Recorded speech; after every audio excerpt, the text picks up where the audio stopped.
and welcome back for Chapter 8 of the Hounds of Baskerville. Chapter 8 is entitled The First Report of Dr. Watson. From this point onward, I will follow the course of events by transcribing my own letters to Mr. Sherlock Holmes, which lie before me on the table. One page is missing, but otherwise they are exactly as written and show my feelings and suspicions the moment more accurately than my memory, as clear as it is upon these tragic events can possibly do. Baskerville Hall, October 13th. My dear Holmes, my previous letters and telegrams have kept you pretty well up to date as to all that has occurred in this most God-forsaken corner of the world. The longer one stays here, the more it does to the spirit of the moor to sink into one's soul, its vastness, but also its grim charm. When you are once out upon its bosom, you have left all traces of modern England behind you. But, on the other hand, you are conscious everywhere of the homes and of the works of the prehistoric people. On all sides of you as you walk, there are houses of these forgotten folk, with their graves and huge monoliths that were supposed to have marked their temples. As you look into their grey stone huts that are in the scarred hillsides, you leave your own age behind you, and if you were to see a skin-clad, hairy man crawl out from a low door, fitting a flint-tipped arrow onto the string of his bow, you would feel that his mere presence there were more natural than that of your own. The strange thing is that they should have lived here so thickly on what have been the most unfruitful soil. I am no antiquarian, but I could imagine that they were some unwarlike and harried race who were forced to accept that which none other would occupy. All this, however, is foreign to the mission which you sent me on, and will probably be very uninteresting to your very severely practical mind. I can still remember your complete indifference as to whether the sun moved round the earth or the earth round the sun. Therefore, let me return to the facts concerning to Henry Baskerville. If you have not had any report within the last few days, it is because that up to today there was nothing important to relate. Then, a very surprising circumstance occurred, which I shall tell you in due course. But first of all, I must keep you in touch with some of the other factors in the situation. Of these concerning I have said little is the escaped convict upon the moor. There is a strong reason now to believe that he has gone away, which is a considerable relief to the lonely households in the district. A fortnight has passed since his flight, during which he has not been seen and nothing has been heard of him. It is surely inconceivable that he could have held out upon the moor during that time. Of course, so far as his concealment goes, there has been no difficulty at all. Any one of these stone huts would give him hiding place, but there is nothing to eat unless he were to catch and slaughter one of the moor sheep. We think, therefore, that he is gone, and the outlying farmers sleep better in consequence. We are 4 able-bodied men in this household, so we could take good care of ourselves, but I confess that I have had uneasy moments when I have thought of the Stapletons. They live miles from any help. There are one maid, an old manservant, a sister, and the brother, the latter not a very strong man. They would be helpless in the hands of a desperate fellow like this Nottingham criminal, if he could once effect an entrance. Both Sir Henry and I were concerned at their situation, and it was suggested that Perkins the groom should go over there to sleep, but Stapleton would not hear of it. The fact is that our friend, the baronet, begins to display considerable interest in our fair neighbour. It is not to be wondered at, for time hangs heavy in this lonely spot to an active man like him, and she is a very fascinating and beautiful woman. There is something tropical and exotic about her, which forms a singular contrast to her cool and unemotional brother. Yet he also gives off the idea of hidden fires. He is certainly a very marked influence over her, for I have seen her continuously glance at him as she talked as if seeking approbation for what she said. I trust that he is kind to her. There's a dry glitter in his eyes, and a firm set to his thin lips, which goes with a positive and possibly harsh nature. You would find him an interesting study. He came over to call upon Baskerville on the first day, And the very next morning, he took us both to show us the spot where the legend of the wicked Hugo is supposed to have had its origin. It was an excursion of some miles across the moor to a place which was so dismal it might have suggested the story. We found a short valley between rugged tors which led to an open grassy space flecked over with white cotton grass. In the middle of it rose two giant stones, worn and sharpened at the upper end until they looked like huge corroded fangs of some monstrous beast. In every way it corresponded with the scene of the old tragedy. Sir Henry was very much interested, and asked Stapleton more than once whether he really did believe in the possibility of the interference of supernatural in the affairs of men. He spoke lightly, but it was evident that he was very much in earnest. Stapleton was guarded in his replies, but it was easy to see that he said less than he might, and that he would not express his whole opinion out of consideration for the feelings of the baronet. He told us of similar cases, where families had suffered from some evil influence, and left us with the impression that he shared the popular view on the matter. On our way back, we stayed for lunch at Merripit House, and it was there that Sir Henry made the acquaintance of Miss Stapleton. From the first moment he saw her, he appeared to be strongly attracted to her, and I am much mistaken if the feeling is not mutual. He referred to her again and again on our walk home, and since then hardly a day has passed where I have not seen something of the brother or sister. They dine here tonight, and there is some talk of us going to them next week. One would imagine that such a match would be very welcome to Stapleton, and yet I have more than once caught a look of the strongest disapprobation on his face when Sir Henry has been paying some attention to his sister. He is much attached to her, no doubt, and would leave a lonely life without her, but it would seem the height of selfishness if he were to stand in the way of her making such a brilliant marriage. Yet I am certain that he does not wish their intimacy to ripen into love, and I have several times observed that he has taken pains to prevent them from being tete-a-tete. By the way, your instructions to never allow Sir Henry to go alone will become very more onerous if the love affair were to be added to our other difficulties. My popularity would soon suffer if I had to carry out your orders to the letter. The other day, Thursday to be more exact, Dr. Mortimer lunched with us. He had been excavating a barrow at Long Down, and has got a prehistoric skull which fills him with great joy. Never was there such a single-minded enthusiast as he.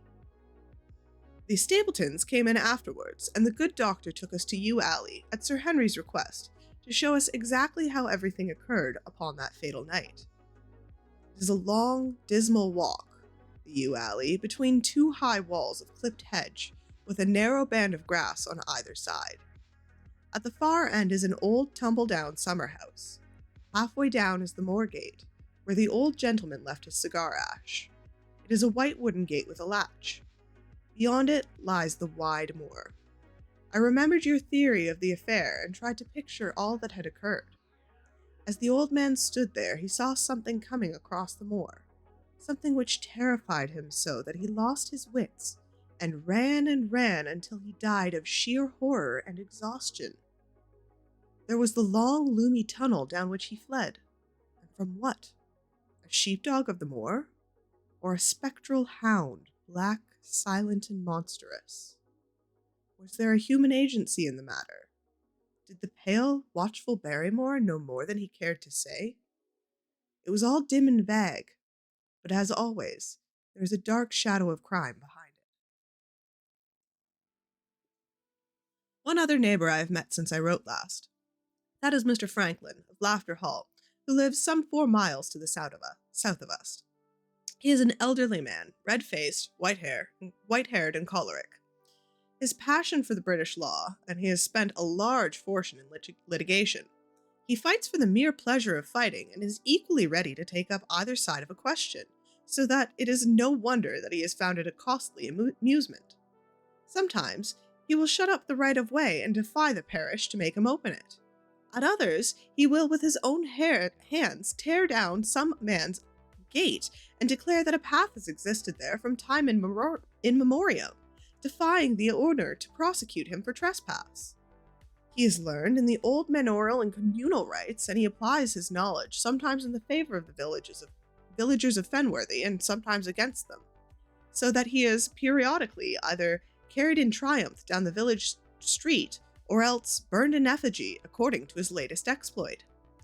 He is said to have about 7 lawsuits upon his hands at present, which will probably swallow up the remainder of his fortune and so draw his sting and leave him harmless for the future. Apart from the law, he seems like a kindly, good-natured person, and I only mention him because you were particular that I should send some description of the people who surround us. He is curiously employed at the present, for, being an amateur astronomer, he has an excellent telescope, with which he lies upon the roof of his own house and sweeps the moor all day in the hopes of catching a glimpse of the escaped convict. If he were to confine his energies to this, all would be well, but there are rumors that he intends to prosecute Dr. Mortimer for opening a grave without the consent of the next of kin, because he dug up the Neolithic skull in the Barrow of Long Down. He helps to keep our lives from being monotonous and gives a little comic relief where it is badly needed. And now, having brought you up to date on the escaped convict, the Stapletons, Dr. Mortimer, and Frankland of Laughter Hall, let me end on which is most important and tell you about the Barrymores, especially about the surprising development of last night. First of all, about the test telegram, which you sent from London in order to make sure that Barrymore was really here. I've already explained that the testimony of the postmaster shows that the test was worthless, and that we have no proof one way or the other. I told Sir Henry how the matter stood, and he at once, in his downright fashion, had Barrymore up and asked him whether he had received the telegram himself. Barrymore said that he had. "Did the boy deliver it to your own hands?" said Sir Henry. Barrymore looked surprised, and considered for a little time. "No," said he. "I was in the box room at the time, and my wife brought it up to me." "Did you answer it yourself?" "No, I had told my wife what to answer, and she went down to write it." In the evening, he recurred to the subject of his own accord. "I could not quite understand the object of your questions this morning, Sir Henry," said he. "I trust that they do not mean that I have done anything to forfeit your confidence." Sir Henry had to assure him that it was not so, and pacify him by giving him a considerable part of his old wardrobe, the London outfit having now arrived. "Mrs. Barrymore is of interest to me. She's a heavy, solid person, very limited, intensely respectable, and inclined to be puritanical. You could hardly conceive of a less emotional subject. Yet, I have told you how, on the first night here, I heard her sobbing bitterly, and since then, I have more than once observed traces of tears upon her face. Some deep sorrow gnaws ever at her heart. Sometimes, I wonder if she has a guilty memory which haunts her, and sometimes I suspect Barrymore of being a domestic tyrant. I've always felt that there was something singular and questionable in this man's character, but the adventure of the last night brings all my suspicions to a head. And yet, it may seem a small matter in itself. You are aware that I am not a very sound sleeper, and since I have been on guard in this house, my slumbers have been lighter than ever. Last night, about 2 a.m, I was aroused by a stealthy step passing my room. I rose, opened the door, and peered out. A long black shadow was trailing down the corridor. It was thrown by a man who walked softly down the passage with a candle held in his hand. He was in a shirt and trousers, with no covering to his feet. I could merely see the outline, but his height told me that it was Barrymore. He walked very slowly and circumspectly. There was something indescribably guilty and fugitive in his whole appearance. I have told you that the corridor is broken by the balcony which runs round the hall, and that it is resumed upon the further side. I waited until he had passed out of sight, and then I followed him. When I came round the balcony, he had reached the end of the farther corridor, and I could see from the glimmer of light through an open door that he had entered one of the rooms. Now, all of the rooms are unfurnished and unoccupied, so that made his expedition become more mysterious than ever. The light shone steadily as if he were standing motionless. I crept down the passage as noiselessly as I could and peeped round the corner of the door. Barrymore was crouching at the window with a candle held against the glass. His profile was half turned towards me, and his face seemed to be rigid with expectation as he stared out onto the blackness of the moor. For some minutes he stood watching intently. Then he gave a deep groan, and with an impatient gesture he put out the light. Instantly I made my way back to my room, and very shortly came the stealthy steps passing more upon their return journey. Long afterwards, when I had fallen into a light sleep, I heard a key turn somewhere in a lock, but I could not tell whence the sound came. What it all means, I cannot guess, but there is some secret business going on in this house of gloom, which sooner or later we shall get to the bottom of. I do not trouble you with my theories, for you asked me to furnish you only with facts. I have a long talk with Sir Henry this morning. We have made a plan to campaign founded upon my observations of last night. I will not speak about it just now, but it should make for my next report an interesting reading. And that is the end of Dr. Watson's first report. I hope you will join us next time for the next chapter. See you soon.